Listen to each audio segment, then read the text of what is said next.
Hello అండి, నమస్తే. ఈరోజు ఒక మంచి స్టోరీ చెప్తాను. రాహుల్ కొత్త స్కూల్లో చేరాడు. ఆ ఊరు కూడా అతనికి కొత్తదే. అతనికి తెలిసిన స్నేహితులు ఎవరూ లేరు. అతను తనంతట తానుగా ఎవరితో మాట్లాడలేడు. రోజు ఒక్కడే కూర్చుంటుంటే ఏం చేయాలో తోచలేదు. రాహుల్కి స్కూల్లో కూడా ఎవరైనా పలకరిస్తే అంతవరకే జవాబు చెప్పి ఊరుకునేవాడు. తను కాస్త పొట్టిగా ఉంటాడు. పొడుగ్గా ఉన్నవాళ్ళు తనని ఏడిపిస్తారేమో అని భయపడేవాడు. బాగా చదివే వాళ్ళు తక్కువగా చూస్తారేమోనని ఆలోచించేవాడు.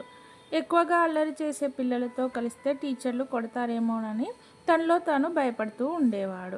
కానీ అందరిలా తనకంటూ కొంతమంది స్నేహితులు ఉంటే బాగుండని అనుకునేవాడు.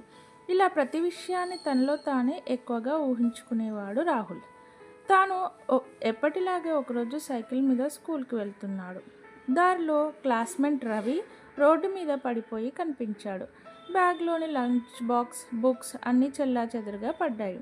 వెంటనే రాహుల్ పరిగెత్తుకుంటూ వెళ్ళి రవికి సహాయం చేశాడు. తర్వాత ఇద్దరు కలిసి స్కూల్కి అప్పటి నుంచి రాహుల్, రవి మంచి స్నేహితులు అయ్యారు. రవి ఫ్రెండ్స్ కూడా రాహుల్తో మాట్లాడారు. అనవసరంగా ఏవో ఊహించుకొని బాధపడ్డాను అనుకున్నాడు రాహుల్. ఈ కథలోని నీతి ఏంటంటే, ఒక్కసారి మాట్లాడితే అన్ని సమస్యలకు పరిష్కారం దొరుకుతుంది.